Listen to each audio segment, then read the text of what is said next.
Olá! Será nosso retorno para o YouTube? Ainda não sabemos, mas esse vídeo fala bastante sobre ciclos e também sobre essa nossa relação aqui no YouTube, né? Porque os ciclos também passam pelas relações. Então, ao final desse vídeo ou em algum momento que você estiver assistindo, coloca aí nos comentários se você quer mais conteúdos dessa forma, né? Nesse formato e nesse tempo, inclusive, para que a gente possa perceber validar se esse conteúdo chega até você de uma forma que traga conhecimento, que traga sabedoria, que agregue na sua vida. Dizem hoje, né, que as pessoas preferem mais os podcasts porque elas podem ouvi-los e fazer outras atividades. Eu, mesmo sendo uma pessoa múltipla, vejo algumas problemáticas nisso, de a gente fazer às vezes duas, três coisas ao mesmo tempo. Mas também percebo que a vida cada vez mais solicitando da gente pede uma rapidez, né, e uma resolução das coisas num outro tempo. E é por isso que eu também vim falar de ciclos.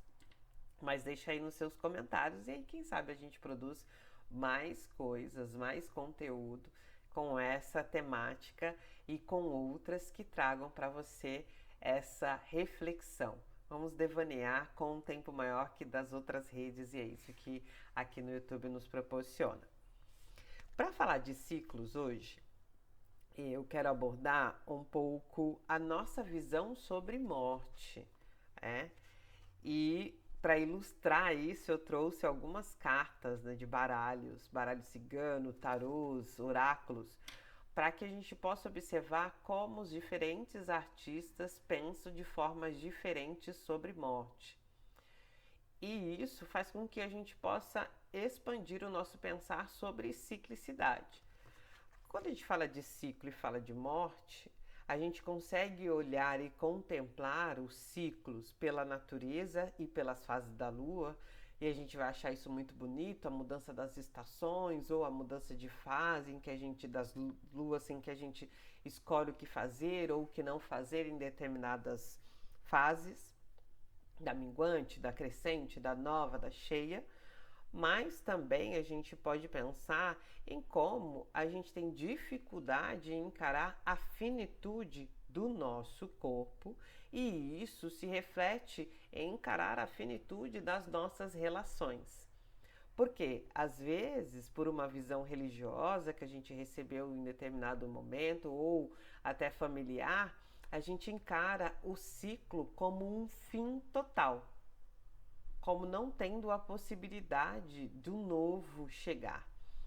Quando a gente olha para a morte pelo cristianismo e olhando que tem uma ressurreição, é como se esse corpo se desfizesse e em algum momento a alma, ou seja lá o que for essa energia que alimenta esse corpo, vai ressurgir no momento final, né, no dia do juízo final, para se decidir o que vai ser feito desta alma. Se a gente olha para uma visão reencarnacionista, esse espírito vai passar por diversas experiências de vida e morte na matéria, determinadas dimensões que ele for navegar, mas o espírito vai estar sempre vivenciando isso como inícios, meios, inícios, meios, inícios, meios, sem ter um fim efetivamente, sem essa concretude do acabou, não tem mais nada a ser feito. A gente pode também fazer um vídeo falando um pouco sobre ressurreição e sobre reencarnação, que são visões diferentes relacionadas à alma e relacionadas ao espírito. Mas quando a gente leva esse pensar da morte, da finitude para todas as nossas relações, sejam familiares, relacionamentos afetivos íntimos, amorosos aí, ou amizades, a gente tem uma tendência a negar, né? Ir para negação, não olhar para isso, não olhar que essa situação, que essa relação já está desgastada e aí ir levando isso até o desgaste total, chegando às vias de fato que é o rompimento dessa relação. E ciclos, se a gente for olhar pela natureza, eles são renascimentos constantes. Não há necessidade da gente findar. essa relação. A gente pode nela mesmo findar o que está acontecendo, ajustar o que a gente acha que nesse acordo não faz mais sentido e reiniciar com novos acordos numa mesma relação. Para ilustrar, como eu disse, eu trago aí algumas cartas com umas visões diferentes. Inclusive, quando a gente traz aqui no baralho cigano e tem essa caveira mexicana, a gente relembra que finais e ciclos também falam sobre localidade. Tem algumas regiões que encaram essa finitude como um festejar, como um se livrar do peso desse corpo físico, dessa matéria densa. Já outros trazem essa finitude com esse horror mesmo, esse esqueleto, essa foice, dessa morte que vai e corta tudo. Mas a foice também, em alguns baralhos, ela fala sobre semeadura, sobre cortar o que não serve mais para poder semear no lugar o que de fato vai fazer com que esse plantio seja novo, renasça e ele traga novas perspectivas. O mais antigo, que é o tarô de Marcélia, que também traz essa coisa mais do horror, né? Corta-se ali a cabeça, os braços, as mãos. Esse tarô que fala de morte e renascimento, então essa túnica, mas ali no fundo esse renascer, esse corpo que é como se fosse uma alma, um espírito renascendo na floresta, na natureza. E Ku, que é o orixá que fala sobre ciclicidade. Adoro esse tarô dos orixás e traz esse Ku, né? Essa figura emblemática, é quase que uma sacerdotisa, né? Olhando ali com essa lua cheia atrás, como quem diz, nesse momento nós estamos cheios, mas é necessário abrir espaço, porque é no vazio que se pode fazer a expansão. Esse outro tarô que traz essa morte com ali mortes de fato, mas também a súplica de alguns personagens para essa figura da morte. Esse mais moderno, mais contemporâneo. Outro baralho cigano, mas a morte ali, uma carta muito bonita, né? E traz essas borboletas que simbolizam os ciclos e na cor roxa, que fala sobre transmutação.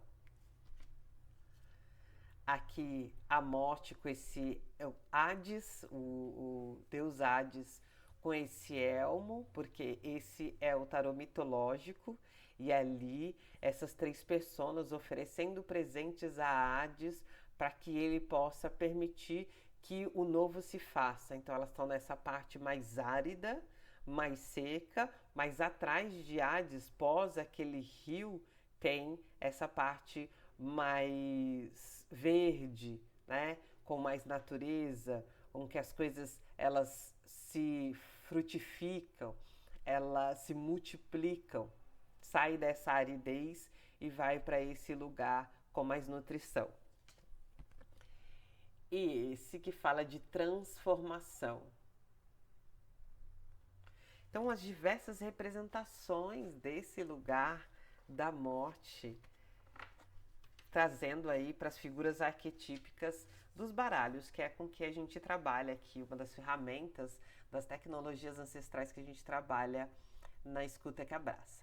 Expandindo um pouco mais esse pensar, eu quero trazer as diversas formas de ver esse ciclo, mas como a gente se adaptou a ver isso de maneiras, jeitos diferentes, de acordo com as nossas experiências, com a nossa vivência.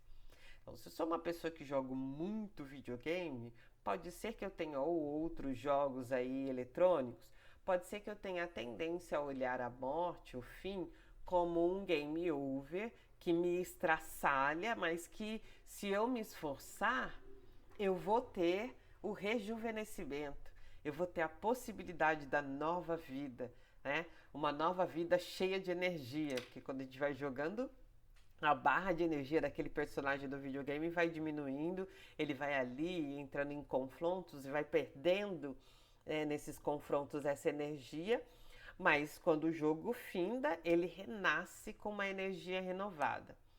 O que eu tenho pensado sobre isso quando eu trago essa analogia, essa metáfora do videogame para dentro da minha vida? Será que eu não tenho vivido dessa forma? Colocando a minha vida como esse eterno sacrifício, essa eterna luta, porque eu sei que se eu me esforçar, ao final do jogo eu vou ter essa energia recarregada? Mas isso é uma verdade? Eu tenho mesmo essa energia recarregada? Ou se a gente for pensar na questão financeira, se eu tenho esse potinho que eu vou enchendo ali, porque no final eu aqui me esforço muito, vou colocando nesse potinho uma base energética de dinheiro materializado e aí lá no final eu vou poder utilizar? Será que eu vou ter a mesma energia corporal para poder utilizar esse dinheiro só lá no final? E aí eu não estou dizendo para a gente chegar e meter o louco. O louco, e aí o louco no tarô, ele é essa figura irreverente, né? Mas não estou dizendo sobre isso, sobre a gente ir lá e não pensar no amanhã. Mas no como a gente tem vivido hoje pensando somente no amanhã. E aí pode ser que o amanhã a gente não tenha a quantidade de energia para poder usufruir disso. Isso fala de ciclicidade também nas nossas relações. Será que eu não tenho que, durante a jornada da minha relação, rever os meus contratos? Porque pode ser que lá no final eu esteja muito desgastada. Trago outras analogias aí para a gente poder pensar, outras metáforas, e que a gente não troca. Quem gosta muito de mastigar chiclete. Quando a gente percebe que o chiclete está sem sabor, está sem flexibilidade, a gente já não consegue mais fazer a bola, ou não consegue mais sentir ali aquele sabor que o chiclete proporcionou, eu não troco de chiclete, eu não jogo fora e aí pego outro chiclete. E aí o jogar fora não é acabar efetivamente, o troca para um outro momento da vida. Pode ser nessa mesma relação eu fazer isso novamente. Eu não ir até o desgaste total, até perder a flexibilidade dos nossos acordos ou dos nossos contratos, para que isso se desgaste ao ponto de ter que findar mesmo, de jogar fora, de eu não conseguir colocar mais nada que complemente ou que reavive a flexibilidade dessa relação. Ou o chinelo quebrado, que a gente às vezes coloca remendo, né? Põe, para quem é da periferia e usou muito chinelo Havaianas na época, que Havaianas também era barato, quando quebrava a gente colocava um preguinho ali para conseguir reutilizar. Ou até mesmo as roupas que vão se desgastando e a gente vai usando até ela ficar com a gola poída e a gente não conseguir mais colocá-la para uso externo. Às vezes a gente usa para dormir, mas tem horas que nem para dormir mais ela serve. Porque a tendência nossa é de, ao invés de resolver as situações, como a gente tem essa visão de morte como o fim e não como uma renovação, um renascimento, a gente não observa esse movimento que pode ser feito, que é o de, pera, eu tô nessa relação, ela tá desgastada, será que a gente não pode conversar, rever esses acordos e contratos e recomeçar? Isso significa, sim, o fim da forma como eu me relacionava naquele jeito. E que eu testei e que eu vi que alguns ajustes precisavam ser feitos. E o renascimento nessa mesma relação, o reinício nesse mesmo relacionamento que eu tenho, mas com esses novos acordos.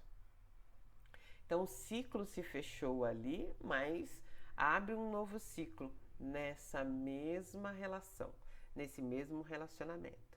Então, o convite hoje é para que a gente possa pensar por que é que a gente tem levado até o desgaste as nossas relações, para que quando elas terminem, elas vão até as vias de fato do tipo, não quero mais, não suporto mais ouvir falar de você, eu não suporto mais falar com você. E às vezes relações de anos que poderiam sim ter um final em que o afastamento talvez fosse necessário, mas que a comunicação continuasse com uma fluidez, porque essa relação ela levou anos aí, né, de construção e foram vividas coisas boas, mas também as relações que precisam ser findadas, que são violentas, que são tóxicas, que não fazem bem e que precisam, de fato, chegar ao fim sem precisar que essa comunicação aconteça, mas que o respeito, ele em si prevaleça. Ciclos, ciclicidades, fases, fala sobre tudo isso. Na natureza, como eu trouxe lá no começo, isso acontece de uma forma muito natural. Né? A gente tem a passagem das estações sem que elas acabem com as coisas. Temos, sim, alguns acontecimentos climáticos, mas que têm sido ocasionados por nós mesmos. E talvez porque a gente não tem pensado na ciclicidade, no renascer, no renovar, no que as pessoas têm chamado sobre sustentabilidade, mas que eu gosto de pensar que são ciclos. E como dizia Nego Bispo, a vida é começo, meio e começo, início, meio e início. Nem tudo precisa ter o ponto final. Às vezes a gente pode usar, como a língua portuguesa utiliza, o ponto e vírgula.